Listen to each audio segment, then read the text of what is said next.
Ggwanga ne General Museveni abantu gwe batya. Aba kooti bamutya, aba parliament bamutya. Kye bamutya si kitegeera. Ali mu kkubo agenda. Bw'aba avuddewo tekitegeeza nti obulwadde buwedde. Munakibiina ekya Alliance for National Transformation ANT era nga yakikwatira bendera mu kulonda kwa bonna General Mugisha Muntu Alaze Obweralikirivu ku ngeri nnyaffe Uganda gyeddukanyizibwamu. Ono agamba nti ebintu bingi ebitatambula nga bwe bitegeddwa kutambula era nti bannansi basaanidde okuvaayo okulwetabamu. Ono agamba nti singa bannansi bavaayo bonna awamu ne basalawo eggwanga lino bwe balyagala litambule kijja kuyamba ku nnyaffe Uganda okutambula mu mbeera eyeeyagaza. Emyaka 59. Same things, different actors, same culture, same direction, same impunity. And then on the side of the public, of the population, fear. Because there cannot be any effective dictatorship unless a people participate in their own oppression. It's just simply not possible. Just simply can't happen. Naye ne muffe mu bantu abantu agamba ha owaaye owafiira muloge gye tulaga si walungi.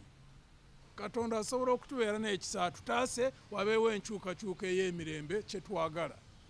Naye Katonda bw'aba nga tatubeerere na kisa gye tulaga wali obuseerezi bw'amaanyi. Era ekizibu ekireeta eggwanga okusaabulukuka kwe kugwamu essuubi.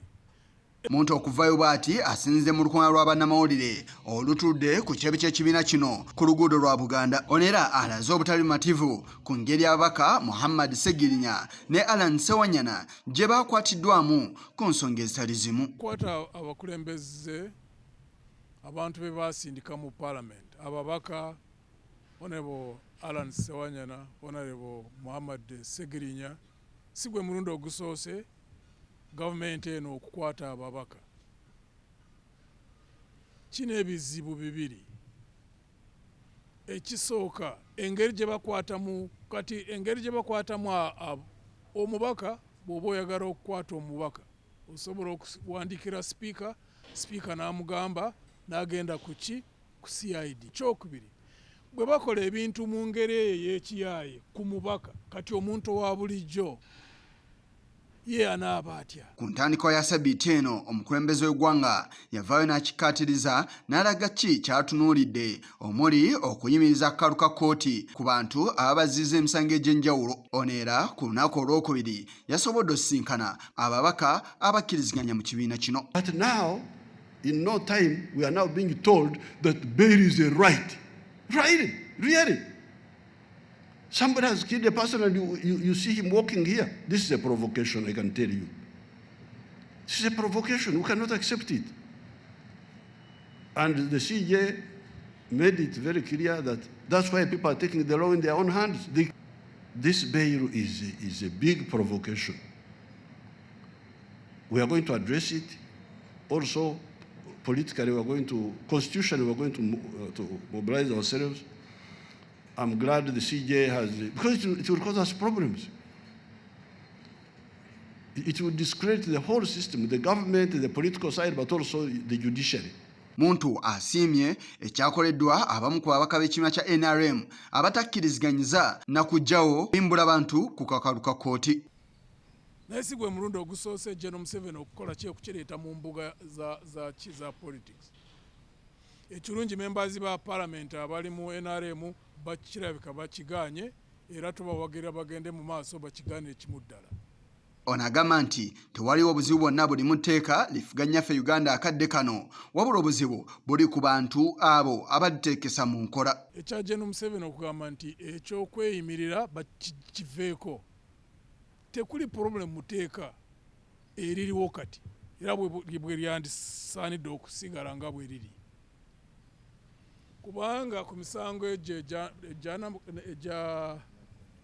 egyanagomora naye ekirala kye twagala okubuulira Abannayuganda n'okusaba abo abatendekebwa mu by'amawulire okulaba nti ebintu bino ebigenda nga bibaawo mu wiiki, mu mwezi, mu myezi 6 bye tuvumirira biri ng'omusujja kwegamba kyagala tutegeere obulwadde obuleeta omusujja bulwadde bwa kika ki. Mu bufu bwe bumu ayina omugugu gwatise abakiise mu kikolo Ggwanga olukulu bagambye nti bakola kyamaanyi nnyo mu kukyankalanya ennyaffe Uganda. Ono agamba nti abantu bano ogenda maaso n'okugyawo ekkomo ku bisanja awamu n'ekkomo ku myaka gy'omukulembeze w'eggwanga kyakosa nnyo ennyaffe Uganda. We have a problem in the legislature or parliament. The moment the Ugandan parliament amended 2 safeguards in the constitution, 1, removing the term limits, 2, removing age limits, and therefore created an opening in which we can see the executive trampling on the rights and freedoms of the citizens with impunity.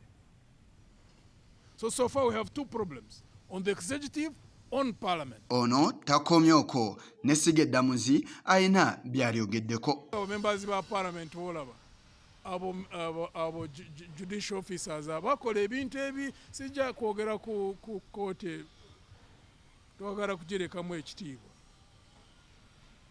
Naye bamanye nti balina obuvunaanyizibwa okweddamu.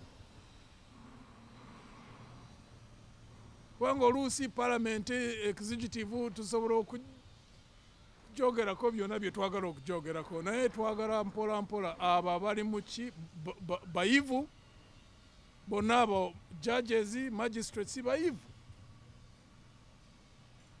beddemu mu consciences zaabwe beebuuze eggwanga liragawa. Essuubi twagala tuliteeke mu judiciary bakole ebintu ebinaazizamu abantu essuubi tumanye nti bwe kubaako okusika omuguwa mufa mu politics nti waliko abalamuzi abali ku bbali abali kungulu abeetadde abeeyimusizza ne beeteeka ku level etali nga bye tulaba mu mpisa ez'eggwanga lyaffe. Yisa Kigongo kulwa Channel 44 Oleggulo.